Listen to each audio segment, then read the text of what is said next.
Thank you very much. It's a great pleasure to be here and an opportunity to meet some people I haven't met before, as well as some people that I have. And so some years ago, I commented to a colleague of mine that I really knew very little about Spain. And I was going off at the time to start the Camino, and he suggested that I should read a book called A Concise History of Spain.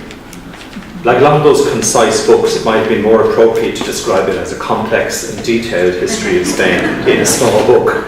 But it was very, very interesting in lots of ways. But I remember being fascinated by the way in which one generation after the next, marriage was used to cement alliances between the various kingdoms within Spain and Portugal, and later between the Royal House of Spain and the royal families of other European countries. And of course that was reflected then in the aristocracy and in people, in the business classes, I suppose. And I'm sure that some of those marriages may have been loving relationships, but the primary objective in most cases was the delivery of an heir to the throne. Looking back now with the wisdom of hindsight, few of us would endorse such a lopsided understanding of marriage that saw procreation as the primary or even exclusive purpose and regarded the communion of life and love as just an added bonus if you could get it. Sure. And that's because our Christian understanding of the person, influenced by scripture, by philosophy, and by rational psychology, convinces us that the mission of man and woman is both to increase and multiply and to be companions and helpers to one another, made of the same stuff. And Pope Francis in Amoris Laetitia says more than once, marriage was not instituted solely for the procreation of children. So I think it's important to debunk that myth, which is sometimes associated with Humanae Vitae. But if one lopsided view of marriage is so unpalatable to people of this generation, why are people so ready to accept the equally lopsided view of marriage as simply a loving relationship in which procreation is regarded as an optional extra? Such an understanding of marriage not only flies in the face of scripture and philosophy, but it defies the logic of biology and physiology. And the prophetic voice of Pope Paul VI, crying in the wilderness of the 1960s, called us back to a more integrated and wholesome view of marriage. Now, lest there be any doubt, and sometimes you hear people express these doubts, Pope Francis repeats that same message when he says, the conjugal union is ordered to procreation by its very nature. The child who is born does not come from outside as something added on to the mutual love of the spouses, but springs from the very heart of that mutual giving as its fruit and fulfillment. I think if you were to ask people in the street, those who might know what Humanae Vitae is at all, most people tend to associate it with the condemnation of artificial contraception. And I think one thing I would suggest we keep in mind is that it is much, much richer than that. And I think Dr. William Newton, who comes to us from the University of Steubenville in Ohio, will unpack for us the essential teaching of Humanae Vitae, as well as identifying some of the common myths and misunderstandings associated with it. Humanae Vitae is really a reflection on the meaning of marriage and human sexuality. And it's in that context that responsible parenthood and regulation of birth are explored. And many people would be very surprised to find, I was surprised myself to find, that the word contraception does not actually appear anywhere in the document.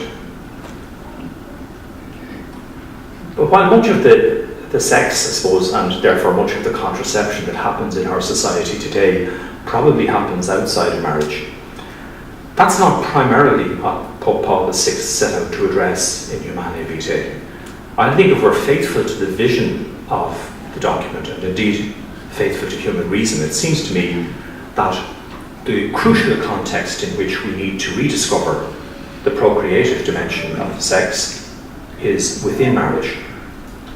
I think if we could once help people to grasp the essential natural connection between the love of the couple and the procreation and care of children, then I believe that common sense would soon convince us that those children should be born and brought up into maturity in the context of a stable, committed union. And that's presupposed in the concept of responsible parenthood outlined by Pope Paul VI in paragraph 10 of Humanae Vitae. Humanae Vitae teaches that every act of intercourse should be open to in principle to the gift of life, but also that it is perfectly legitimate for married people to make use of the natural cycle, both to achieve pregnancy and to avoid it, and that seems appropriate. Many people, unfortunately, see this as a fudge, because to them the consequences appear to be the same, as if contraceptives were used, and people tend to think in terms of consequences. But the moral significance of an action is not determined simply by the consequences. Take your own family home. A child can smash a china teapot in a rage, or she can smash it while trying to help her mother by putting it away safely in the china cabinet.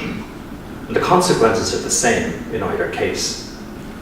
Much depends, in that case as in other things, on whether the act is consistent with the truth about the human person, who that person is called to be, a person whose primary vocation is the gift of self in love. And Professor Maria Federica, who comes to us from Ave Maria University in Florida, will be speaking to us about the centrality of love in the teaching of Humanae Vitae.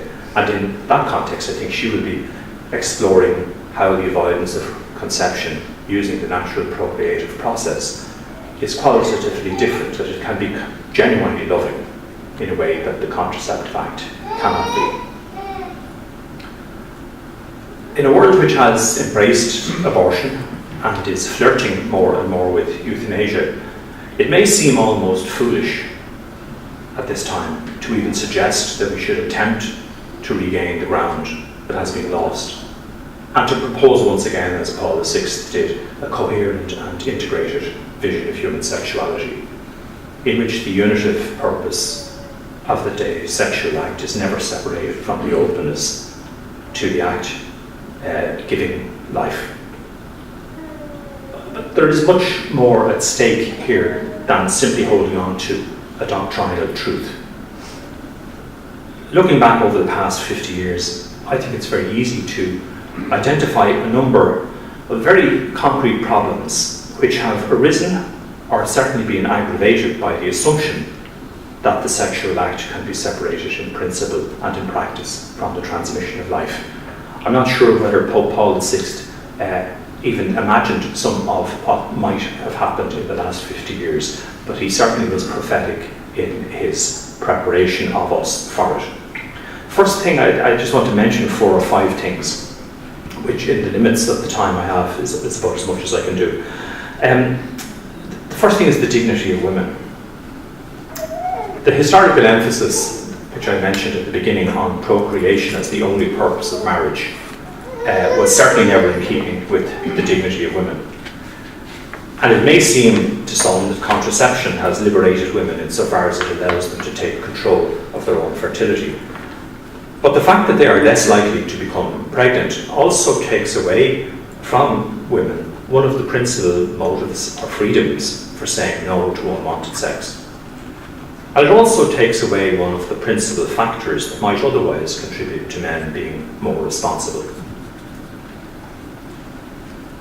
The second thing I think is worth our while to pay attention to a little bit is the area of infertility and what is called assisted human reproduction. I tell the story, just if I can diverge a little bit, on my way to a meeting of the Bishop's Bioethics Committee some 15 or 20 years ago. I was driving down the East Wall Road, and we had been spending a lot of time working on a document on assisted human reproduction.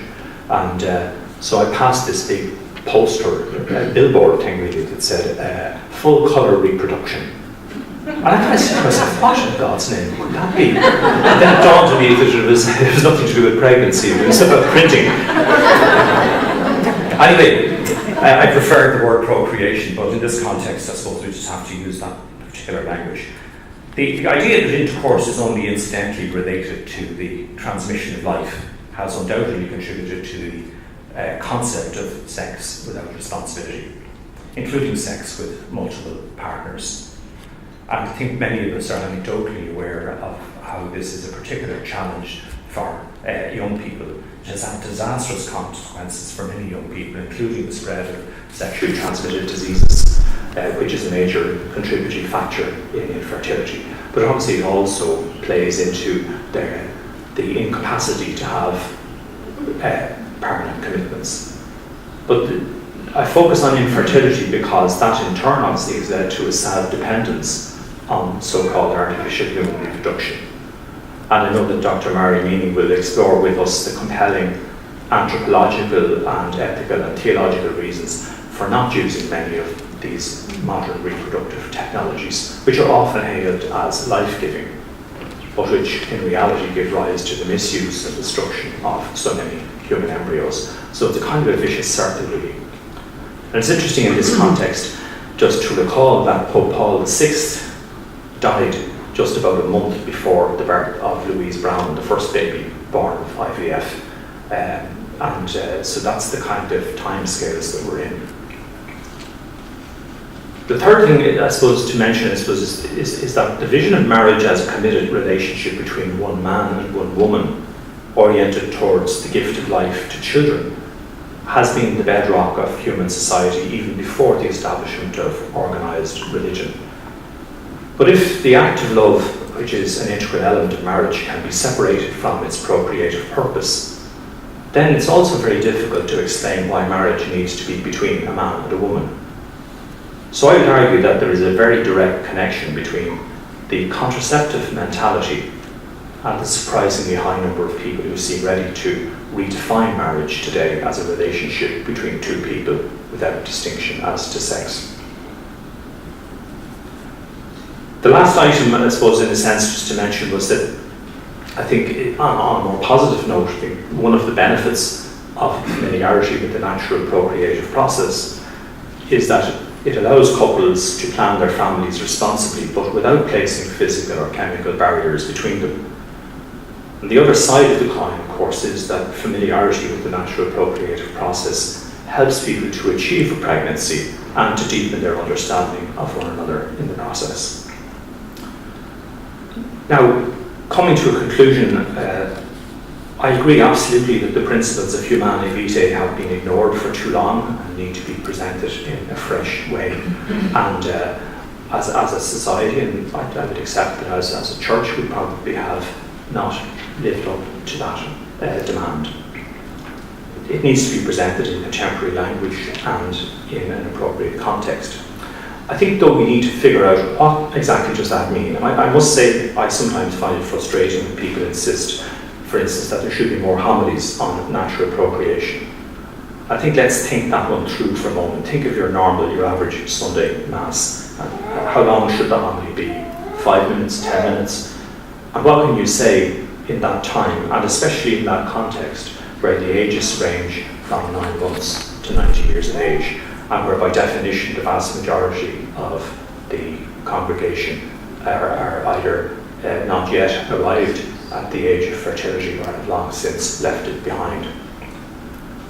There's undoubtedly a place in schools for an appropriate presentation of the Church's teaching on human sexuality, and I think we have again problems to address there, not least in having a very good quality Catholic-inspired program for relationships